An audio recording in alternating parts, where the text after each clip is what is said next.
राजदूत आम भारतीय की पहली स्पोर्ट्स बाइक राजदूत।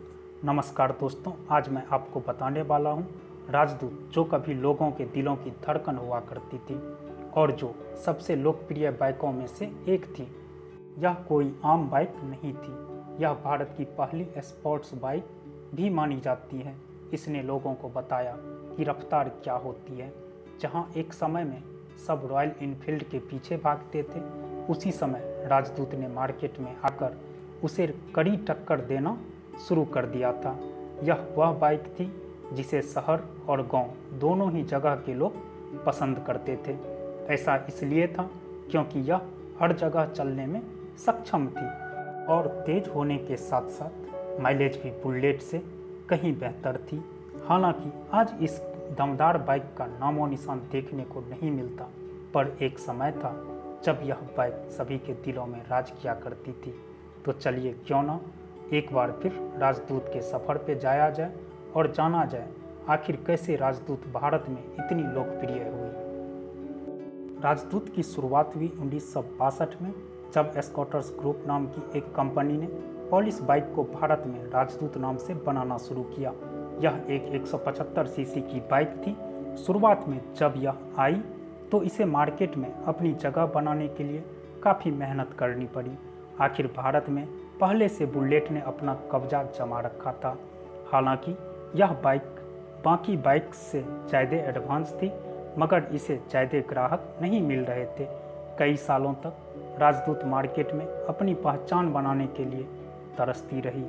इसे अपनी असली पहचान तब मिली जब 1973 में आई फिल्म बॉबी में ऋषि कपूर ने इसे चलाया। यह फिल्म तो हिट हुई ही और साथ ही में राजदूत भी एक बड़ी हिट बाइक बन गई। बॉबी के आने के बाद से तो राजदूत के मानो दिन ही बदल गए। लोग भी ऋषि कपूर की तरह ऐसी बाइक चाहने लगे। देखते ही देखते राजदूत की डिमांड बढ़ने लगी और लोग इसे बॉबी बाइक भी कहने लगे।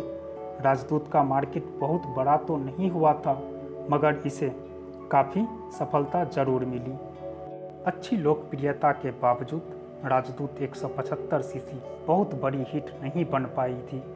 1983 आते आते यह ओल्ड फैशन बाइक बन गई, इसीलिए उसी साल इसे बंद कर दिया गया। कंपनी समझ गई थी कि ग्राहक कुछ और चाहते हैं, इसीलिए उन्हें अपने ग्राहक को इससे अच्छी बाइक लाकर देनी होगी। 1983 में स्कॉटर्स ग्रुप ने यामाहा के साथ गठबंधन किया। उन्होंने मिलकर राजदूत की नई बाइक निकाली, जिसे अब 350 सीसी इंजन के साथ बनाया गया। यही वक्त था जब बाइक हर किसी के दिल को भाने लगी। यह तेज थी, हल्की होने के साथ साथ मजबूत भी थी और बुलेट के मुकाबले काफ़ी कम पेट्रोल लेती थी। यही कारण बने कि न सिर्फ शहर बल्कि गांव के इलाके में भी राजदूत पसंद किए जाने लगे। राजदूत 350 के फीचर्स बहुत दमदार थे। इसमें 6 गियर थे और इसकी अधिकतम रफ्तार 150 किलोमीटर प्रति घंटा थी। इसकी तेज़ रफ्तार ही थी जिसके कारण राजदूत युवा दिलों की धड़कन बन गई। माना जाता है कि एक समय में राजदूत इतनी प्रसिद्ध हो गई थी कि कोई और बाइक इसके मुकाबले कुछ थी ही नहीं। इतना ही नहीं, कहा जाता है कि एक समय ऐसा आ गया था जब राजदूत ने बुलेट को पीछे छोड़ दिया था। वह समय राजदूत का सुनहरा समय था, कामयाबी उसके कदम चूम रही थी। राजदूत की खासियत यह थी कि यह बाइक गांव के कच्चे रास्ते पर बहुत ही अच्छे से चला करती थी। इसमें पेट्रोल भी कम लगता था, इसीलिए यह किफ़ायती भी थी। यह कारण बना कि भारत सरकार ने अपने कई एग्रीकल्चर डिपार्टमेंट के अफसरों को यह बाइक दी ताकि वह आराम से दूर दूर के गांव में जा सके। सिर्फ अफसरों को ही नहीं, गांव के सामान्य लोगों को भी राजदूत खूब भाई। कई दूध वाले इस बाइक का इस्तेमाल करते थे। इसमें दूध के डब्बे लगाकर सुबह सुबह कच्चे रास्ते पर बड़े ही आराम से जाया जा सकता था। जिस रास्ते पर कोई आम बाइक दम तोड़ देती थी, उन पर भी भारी वजन के साथ राजदूत मस्त होकर चला करती थी। 1980-90 तक के समय में राजदूत ने भारत के बाइक्स मार्केट में खूब नाम कमाया। हजारों राजदूत बाइक पूरे भारत में बेची गई। सब ठीक चल रहा था कि तभी ज़माने में नई तकनीक की बाइक आने लगी। यह नई बाइक ज़्यादा सस्ती और किफ़ायती थी। लोग इन बाइक्स को पसंद भी करने लगे। राजदूत बहुत समय से अपनी बाइक्स में कोई नई टेक्नोलॉजी नहीं लाई थी और यही बनी इस बाइक के पतन की असली वजह। राजदूत वक्त के साथ ओल्ड फैशन होती जा रही थी। नई बाइक्स ने राजदूत के मार्केट को तहस नहस कर दिया था। इसकी एक वजह यह भी थी कि राजदूत के पार्ट्स बहुत महंगे थे। आम लोगों के लिए बनी यह बाइक धीरे धीरे उनके बजट से बाहर जाने लगी थी। वक्त के साथ साथ राजदूत की लोकप्रियता भी खोने लगी थी। लोग इसे नकारने लगे थे।